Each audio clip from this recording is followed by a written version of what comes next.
বলছে অন্য অন্য যুগে ধ্যান যজ্ঞ তপস্যা পূজা অর্চনার দ্বারা ভগবানের কৃপাটা লাভ করা যেত, আর কলি যুগে কৃষ্ণ বলে কাদা ছাড়া জীবের অন্য কোনো গতি নাই। আমাদের মতো জগৎ জীবকে জানিয়ে দিলেন, হে কলির কলুষিত শুনি নাও, এই যে তোমরা ভজন যোগ্য দেহ পেয়েছো, এই যে মানব দেহটা পেয়েছো, এই মানব দেহটা শুধু সংসার কর্ম করবার জন্য নয়। কোটি কোটি জনমের গুরু বৈষ্ণবের কৃপা না হলে কৃষ্ণ বলে জগতে কেউ কখনো কোনোদিন কাঁদতে পারে না। কৃষ্ণ বলে কাঁদাটা এত সহজ ব্যাপার নয়। মাতৃগর্ভ থেকে পৃথিবীতে ভূমিষ্ঠ হলাম, আমার সঙ্গে তো সেদিন কেউ ছিল না, আর আমি যেদিন চলে যাব সেদিন আমার সাথে কেউ থাকবে না, কিন্তু একজন আমার সাথে থাকবে, যিনি হলেন নবদ্বীপচাঁদ আমার প্রাণ গৌর সুন্দর, যিনি হলেন সচিমাতার আনন্দ দুলাল বিষ্ণু পিয়াজি প্রাণ বল্লভ, যিনি হলেন আমার মা যশোদার প্রাণীর গোপাল, যিনি নিরাশ্রয় আশ্রয় দাতা ত্রিতাপতাপ নিবারিতা, যিনি হলেন অন্ধের লড়ি। লক্ষ্য করবেন মায়েরা, মন দিয়ে শুনবেন। আজকে কোটি কোটি জনম সাধনা করিয়া যাহার চরণ লাভ করা অত্যন্ত কঠিন বস্তু। যোগী যার যোগে পায় না, ঋষি যার ধ্যানে পায় না, সাধক যার সাধনায় পায় না। আজকে সেই বিরেঞ্চি বাঞ্ছিত ধন আমাদের মতো অত্যাচারী দুরাচারী পাপাচারী বেভিচারিণী কৃষ্ণ ভোলা বহির্মুখী জীবকে কৃষ্ণ উন্মুখীন করিবার প্রত্যাশায় যে ধনগুলোকে গোপনে ছিলেন কোন যুগে কোন যুগ অবতারে যা কেউ কখনো কোনোদিন নিয়ে আসে নাই, আজকে আমাদের মতো অচৈতন্য জীবকে চৈতন্য দান করবার জন্য সেই ধন এই কলিযুগে আমার গৌরাঙ্গ মহাপ্রভু এনেছেন। গৌর হরি বল। তো আমি একটা কথা বলতে চাই, আমরা হলাম কলিযুগের মানুষ, আর যিনি কলিযুগের ভগবান তিনি কে না, তিনি হলেন আমার গৌরাঙ্গ মহাপ্রভু। হরি বল। সাউন্ডটা ভাসিয়ে দাও দাদা। যিনি হলেন আমার গৌরাঙ্গ মহাপ্রভু তিনি কে না, তিনি হচ্ছে কলিযুগের ভগবান।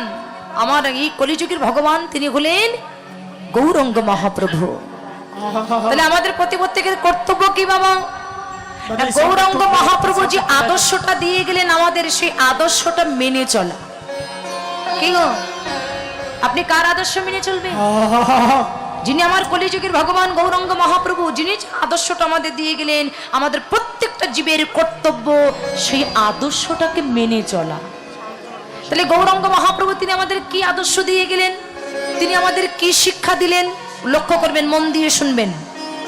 তিনি আমাদের কি শিক্ষা দিলেন না, আজকে যিনি গৌরাঙ্গ মহাপ্রভু, যিনি ভগবান, যিনি ব্রাহ্মণ কুলে জন্ম নিলেন, বর্ণের শ্রেষ্ঠ হচ্ছে ব্রাহ্মণ, তা তিনি বর্ণের শ্রেষ্ঠ হয়ে ব্রাহ্মণ কুলে জন্ম নিয়ে আমার গৌরাঙ্গ মহাপ্রভু উঁচু নিচু বিচার না করে তার সম্মুখে তিনি যাকে দেখেছেন জীবের হাতে ধরে যদি না হয়ে এসে জীবের পায়ে পড়ে এই প্রেম সম্পদ আমার গৌর হরি অর্পণ করেছেন।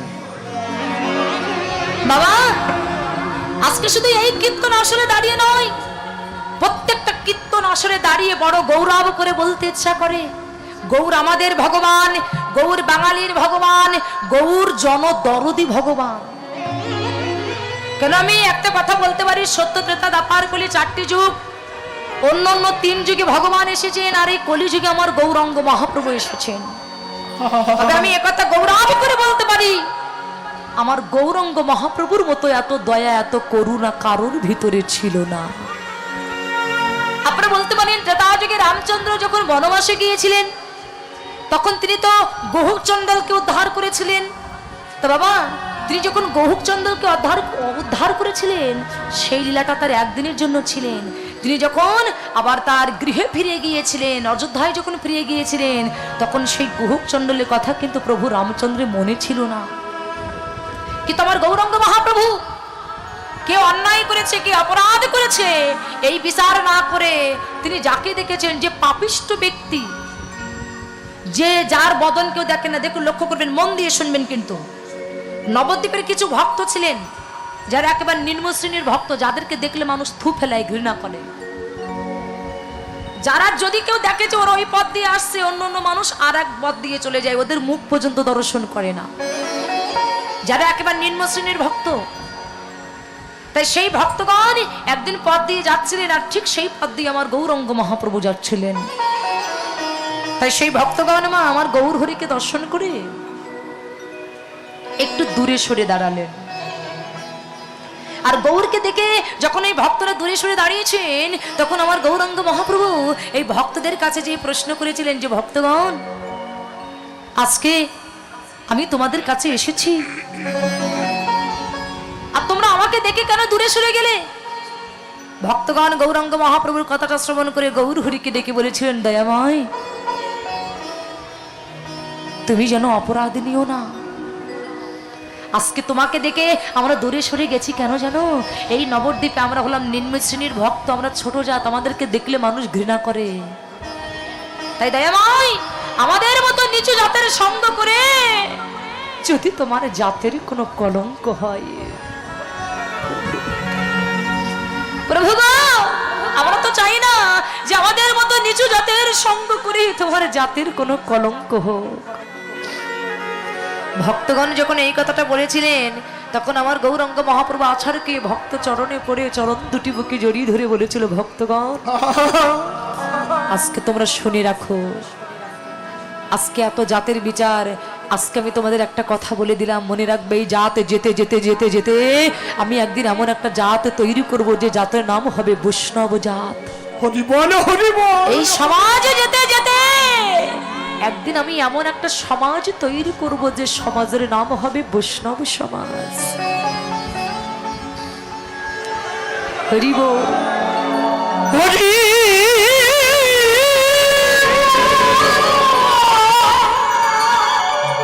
বলে রে, বলে রে আমার গৌর হরি বলেছেন, এই সমাজে যেতে যেতে যেতে যেতে আমি এমন একটা সমাজ তৈরি করব যার নাম হবে বৈষ্ণব সমাজ। আজকে বাবা এই যে কীর্তন আসরে আপনারা বসে আছেন, এখানে কেউ কি একজন আরেকজনকে প্রশ্ন করছেন যে ভাই তুমি কোন জাতের মানুষ, তুমি কোন কুলে জন্ম নিয়েছো? এই প্রশ্নটা কি আপনি করছেন? তাহলে এটা তৈরি করেছে কি, অবদান কার? এর অবদান হচ্ছে একমাত্র আমার গৌরাঙ্গ মহাপ্রভু। আমার গৌরাঙ্গ মহাপ্রভু যদি না আসতেন, তাহলে আমরা জীবনে কখনো কোনোদিন এই প্রেম সম্পদ আমরা লাভ করতে পারতাম না। আজকে তার ভিতরে কত দয়া, চিন্তা করুন কত দয়া। কীর্তনটাকে কিন্তু অনুভূতি করতে হবে, এর শুধু কান দিয়ে শুনলে হবে না। আজকে তার ভিতরে কত দয়া, কত করুণা, তার ভিতরে আমাদের মতো কলির জীবকে উদ্ধার করবার জন্য গৌর হরি মধুমাখা হরি নামের ডানে মাথায় করে নিয়ে নদীয়ার একই প্রান্তে দাঁড়িয়ে আমাদের মতো জীবকে ডেকে বলছে, ওরে একবার মধুমাখা কৃষ্ণ বলে কেঁদে নে। কেন? আচ্ছা, কৃষ্ণ বলে কেন কাঁদতে বললেন বাবা? বলছে অন্য অন্য যুগে ধ্যান, যজ্ঞ, তপস্যা, পূজা অর্চনার দ্বারা ভগবানের কৃপাটা লাভ করা যেত, আর কলি যুগে কৃষ্ণ বলে কাদা ছাড়া জীবের অন্য কোনো গতি নাই।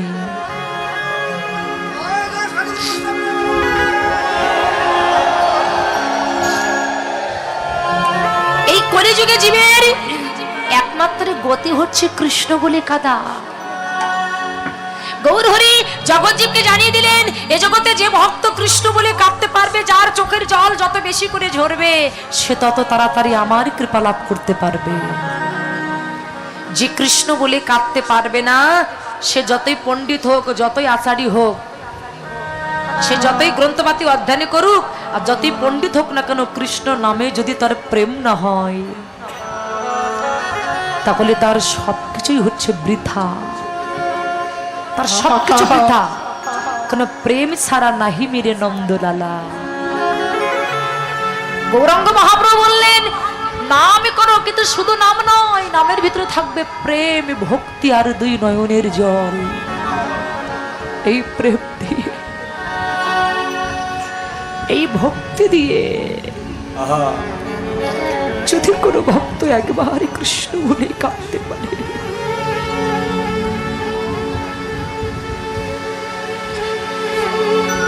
কৃষ্ণ বলে যদি কোনো ভক্ত একবার নয়ন জলে কাঁদতে পারে, আমার গৌর হরি বললেন, এ জগতে তাকে আমার কাছে আসা লাগে না, আমি নিজেই সেই ভক্তের কাছে চলে যাই।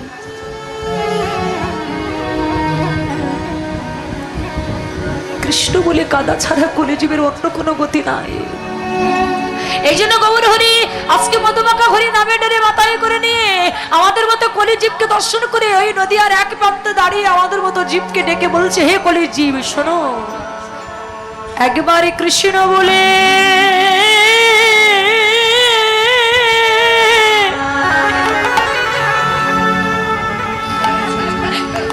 কৃষ্ণ বলে কেঁদে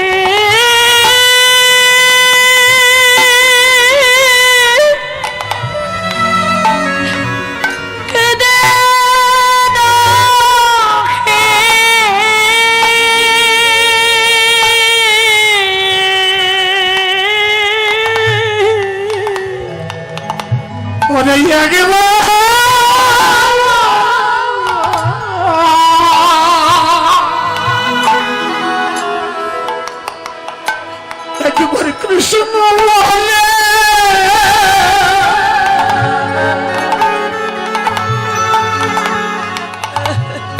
তোমরা কেঁদে না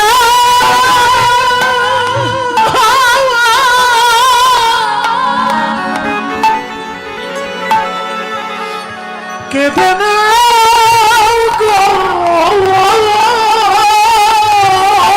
এই মানব জন্ম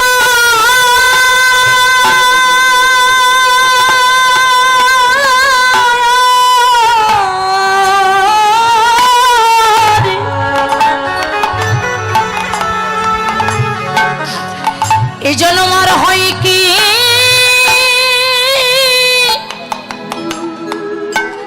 হয় কি না হয়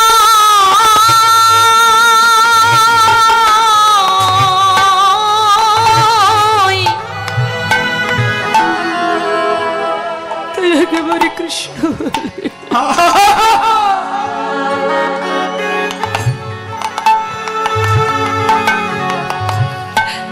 কৃষ্ণ বলে কেঁদে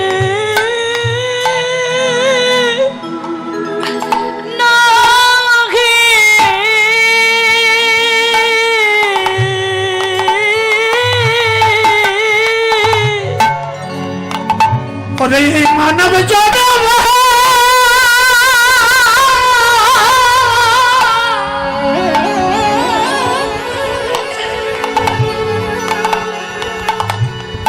মানব জন্ম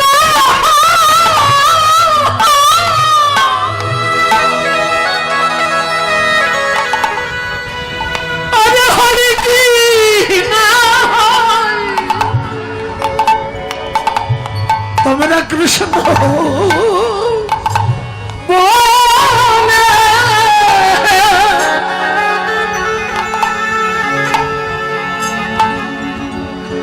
একবারে কেঁদে না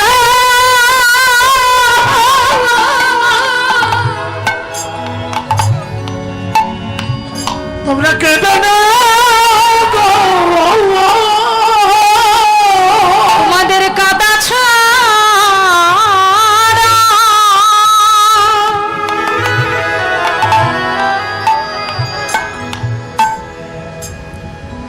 কাদা ছাড়া আর গতি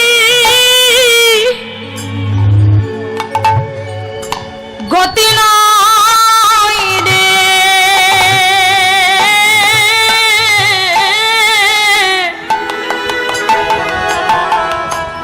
তাই একেবারে কৃষ্ণ বলে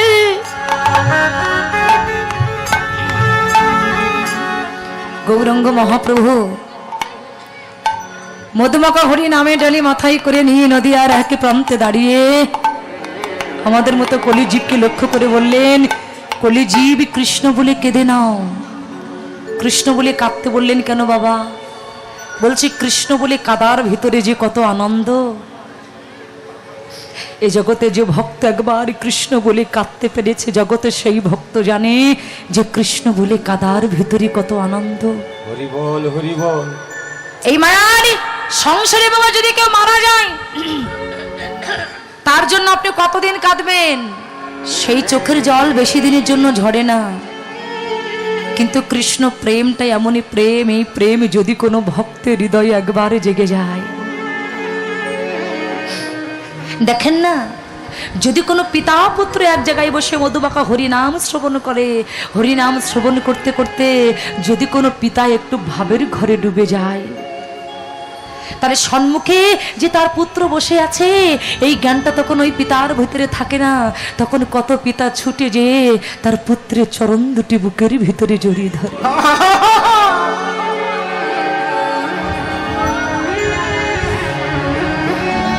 কত পিতা ছুটে যেয়ে তার পুত্রের চরণ দুটি বুকের ভিতরে জড়িয়ে ধরে, বলছে এটাই হচ্ছে হরি নামের মহিমা, এটাই হচ্ছে কৃষ্ণ নামের মহিমা। হরি বল, ভাসিয়ে দাও না ভাই, কথাটা দাঁড়িয়ে যায়। এটাই হচ্ছে হরি নামের মহিমা। এই কৃষ্ণ প্রেম গীতা পরে আনবেন, এখন নয়, গীতা পরে।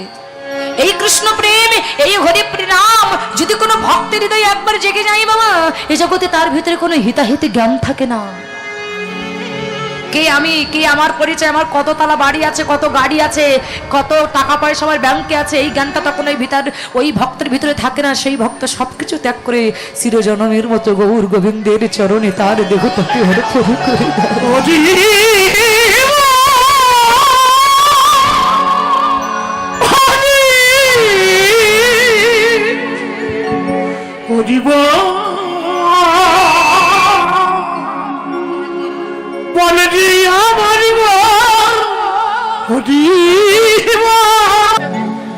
তাই গৌর হরি হরি বল, হরি বল গৌর হরি বল। হরি হরি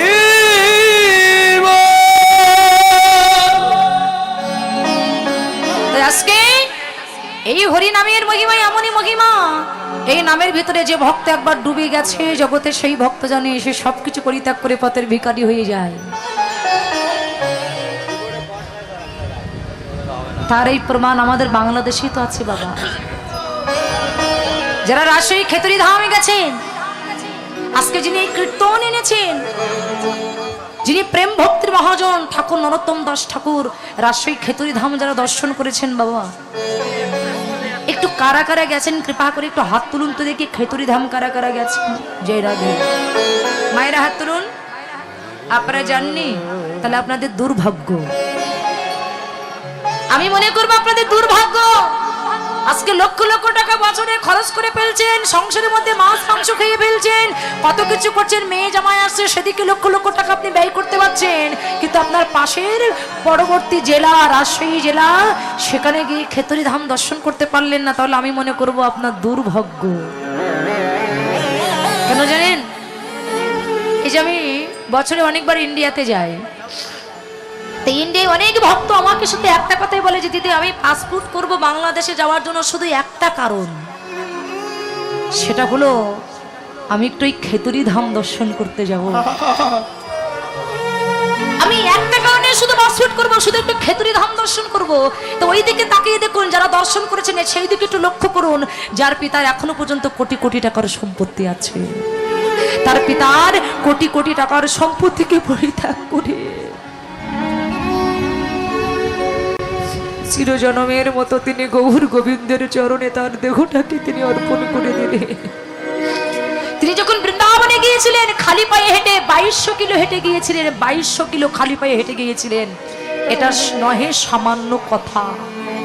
তাহলে এগুলো শুনে কি আমাদের ভিতরে চৈতন্য শক্তি জাগ্রত হয় না?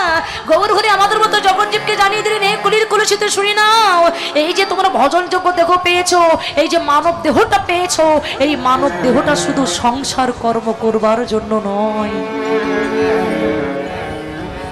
এই তোমার এই মানব দেহটা শুধু সংসার কর্ম করবার জন্য নয়, এই মানব দেহটা হলো কৃষ্ণ বলে কাদার জন্য।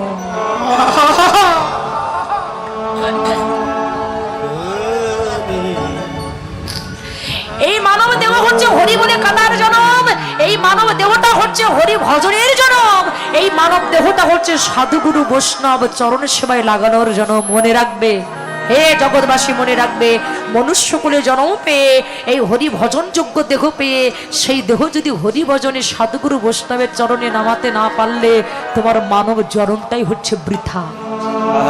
যদি বলবেন আপনি এত বড় কথা কেন বললেন, তার একটা মাত্রই কারণ, যে শিক্ষাটা আমার গৌরাঙ্গ মহাপ্রভু দিয়ে গেলেন, তিনি কোনো কিছু বিচার না করে তার সম্মুখে তিনি যাকে দেখেছেন তার হাতে না ধরে তার পায়ে পড়ে তার চরণ ধুলি তিনি তার সর্ব অঙ্গে পরশ করেছেন। এই জন্য বাবা এই নবদ্বীপের কিছু ব্রাহ্মণ পণ্ডিতগণ এর একদিন নিমাইয়ের কাছে প্রশ্ন করেছিলেন, এই যে নিমাই শোনো কি হয়েছে?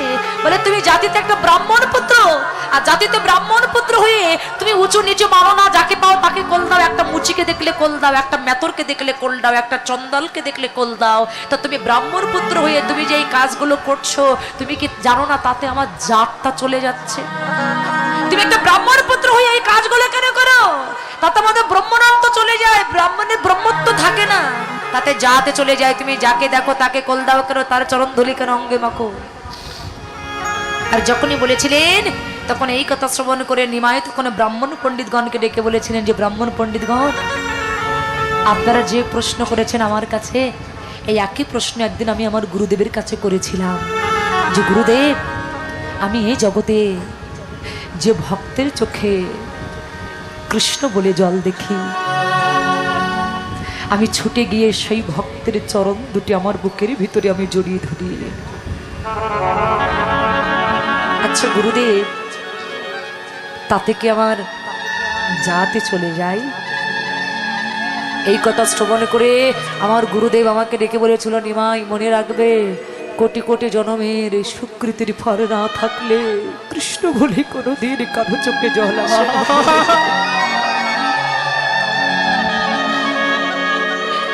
কোটি কোটি জনমের গুরু বৈষ্ণবের কৃপা না হলে কৃষ্ণ বলে জগতে কেউ কখনো কোনোদিন কাঁদতে পারে না। কৃষ্ণ বলে কাঁদাটা এত সহজ ব্যাপার নয়। চোখ দিয়ে জল পড়লেই সেটা কৃষ্ণ বলে কাঁদা হবে না বাবা। এই কৃষ্ণ বলে কাঁদতে গেলে আগে কোটি কোটি জনমের গুরু বৈষ্ণবের কৃপা চাই, কোটি কোটি জনমের সুকৃতির ফল চাই। তাই শোনো নিমাই, এই কৃষ্ণ বলে যারা কাঁদে, তুমি যদি তাদের চরণ ধুলি অঙ্গে মাখতে পারো, একদিন তোমারও কৃষ্ণ বলে প্রাণ কাঁদবে। এই শিক্ষাটা শুধু নিমাইকে নয় বাবা, আমাদের প্রত্যেকটা জগৎ জীবকে দিলেন। হে জগৎবাসী, এ জগতে যে ভক্ত কৃষ্ণ বলে কাঁদে, তার চরণ ধুলি যদি তুমি অঙ্গে মাখতে পারো, এই জন্য ভগবান জগৎ জীবকে জানিয়ে দিলেন, হে জগৎ শুনে না, এই জগৎ সংসারে তোমরা যাকে আপন ভেবে হৃদয়ে স্থান দিয়েছো, আর যাকে আপন করবার কথা তাকে পর করে দিলে, আর যাদেরকে আপন করবার কথা নয় তাকে আপন করলাম। হ্যাঁ, ভেবে দেখেন তো, যখন মাতৃগর্ভ থেকে পৃথিবীতে ভূমিষ্ঠ হলাম, আমার সঙ্গে তো সেদিন কেউ ছিল না, আর আমি যেদিন চলে যাব সেদিন আমার সাথে কেউ থাকবে না, কিন্তু একজন আমার সাথে থাকবে। আমি যার নাম কোনোদিন বদনে বলি নাই, যাকে আশ্রয় করলাম না, যাকে ভালোবাসলাম না, যাকে আপন করলাম না, যাকে পর করে দিলাম, সেই হরি বন্ধু কিন্তু আমার সঙ্গে থাকবে। এহ জগতের পুত্রকে যে ভালোবাসাটা আমরা দেই, এহ জগতের পুত্র ভালোবাসাটা কেমন বাবা? তার স্বার্থে যদি আঘাত লাগে দুদিন পরে আপনার হাত ছেড়ে দেবে। আর ভগবান বলছে, তোমার ওই পুত্রের জায়গাটা যদি তুমি আমাকে দাও, এহ জগতের পুত্র তোমার হাত ছেড়ে দেবে, তবে আমি ভগবান কোনোদিন তোমার হাত ছাড়বো না।